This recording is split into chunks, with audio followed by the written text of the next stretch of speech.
So the other day I got a hold of the Insta360 Ace Pro, and to be honest, it was great. I hugged the block with it, did a bunch of vlogging, and not gonna lie, it was pretty boss. But y'all know how we get down. Everybody could get the smoke up in here. So today we are going over the pros and the cons with a couple of tips of the Insta360 Ace Pro.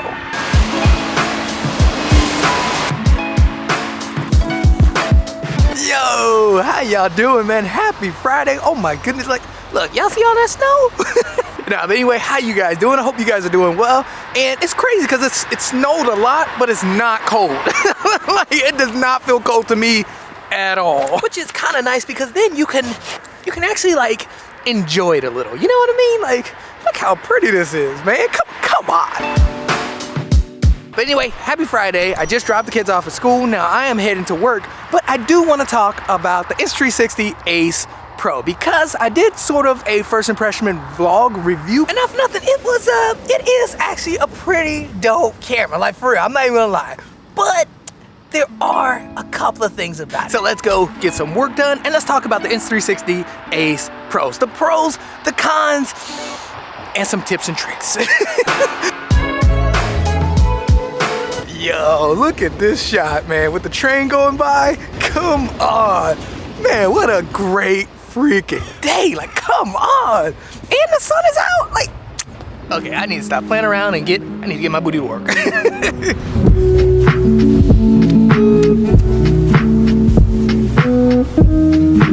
Okay, just finished up my first meeting.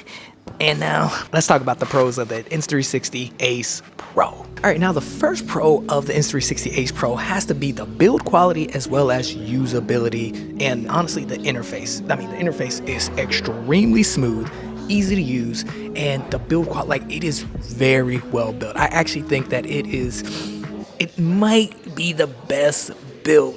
I don't know, I don't want to say that, but it is extremely well built. They also went with a magnetic mounting game like DJI. And then the next pro I'm gonna have to go ahead and say is the audio. The audio quality, like the internal audio, is actually really good and really on par with the DJI Osmo Action 4 and GoPro Hero 12. And now the next pro I'm gonna have to say is the image quality, because the image quality looked solid. I will say I did notice that the HDR was on the whole time. Now they're supposed to be coming out with a firmware update in the future that allows you to shoot without HDR in 4K 24 and 4K 30.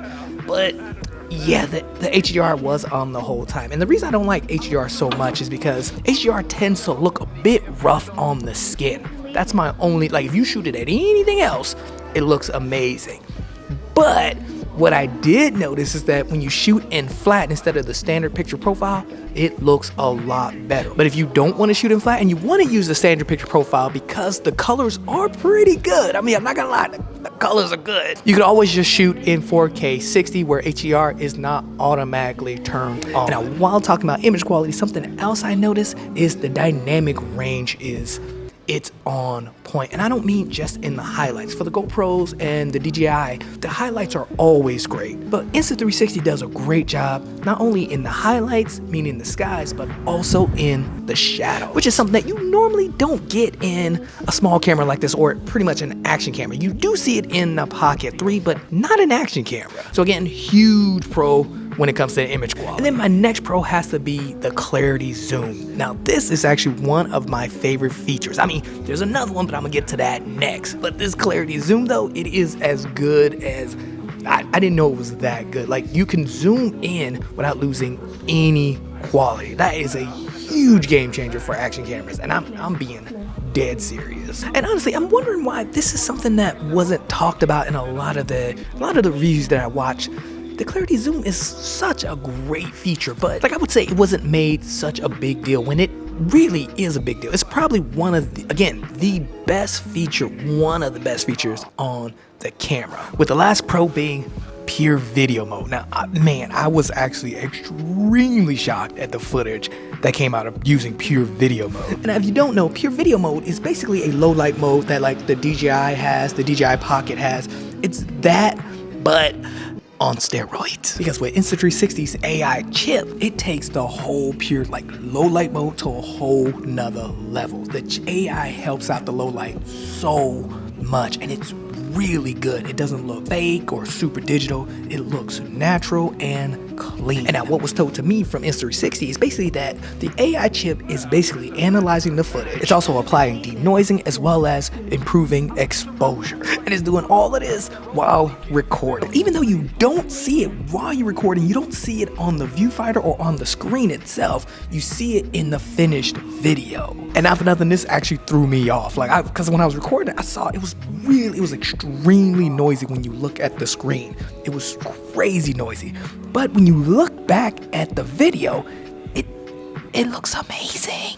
So the clarity zoom as well as the pure video mode, huge pluses for me. Those are my favorite things about the Insta360 Ace Pro. But now we have to talk about the cons.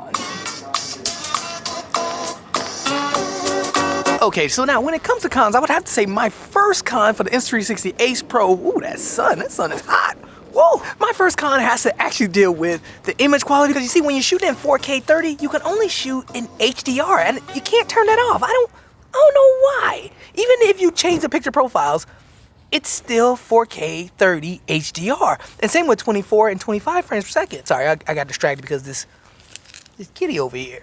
So now for a quick tip, if you're gonna be vlogging with the camera, I would actually shoot in 4K 30 if you can. Shoot in 4K 30. I know a lot of people don't like vlogging in 4K 30, but if you're like gonna be out hugging the block, recording yourself, shoot in 4K 30. That way you don't have HDR available to you. Then the second tip would actually be, if you do want to shoot in 4K 30 HDR or 4K 24 HDR, then I highly recommend holding the camera out just a little bit further than it needs. So you'll need a selfie stick. But I noticed it doesn't look that bad on the skin unless it's close. But if you're doing B-roll, shooting landscape, or anything like that, it looks solid. And now, the next con I'm gonna have to call out is the size, because even though it's really well built, it is big. It's bigger than the GoPro as well as the DJI Osmo Action 4. And now, if I'm being real though, this isn't a big con to me, because you can't really tell unless you're holding a GoPro and a DJI Osmo Action or the Osmo Pocket. If you're holding one of these smaller cameras in your hand, you'll notice that, yeah, this one's a bit big and a bit heavy, plus it's a bit thick too. But come on, who don't like thick? And now my next con would have to be battery life. And this one's also not a big one, because I realized that, and this is like something across the board, if something has AI capabilities or chips in them, I realized that it does hurt the battery a bit. So look, if you need to last at least maybe another 20 or 30 minutes, turn that whole AI assist off, as well as turn down the brightness of the screen. You do not need it at 100%.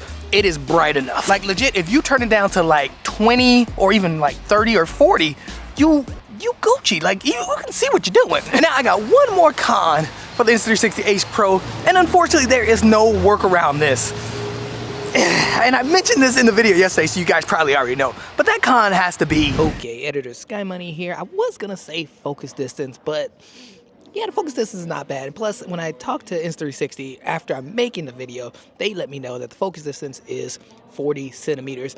And not for nothing, I tend to vlog a little bit closer than that. So that's my bad. That's my bad. I mean, even now with the Pocket 3, this is not 40 centimeters. I'm just Super Saiyan.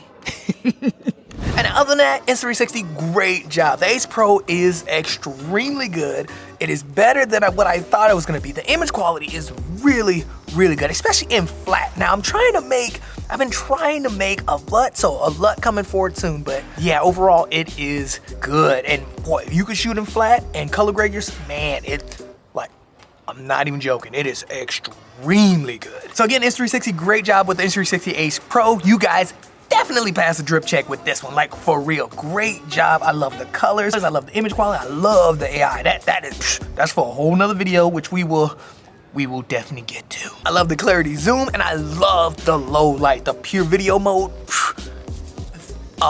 Like for real. For real.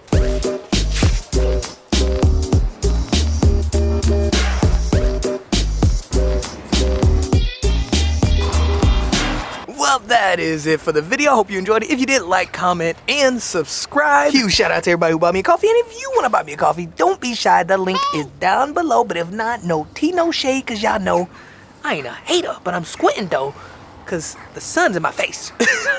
No, but seriously though, thanks again for watching. I hope you enjoyed it because I enjoyed making it. Also, let me know in the comments if you've used the Insta360 Ace Pro or if you thought about getting it. If so, I would love to know. But yeah, that's it. I'm out. I'll see you in the next one.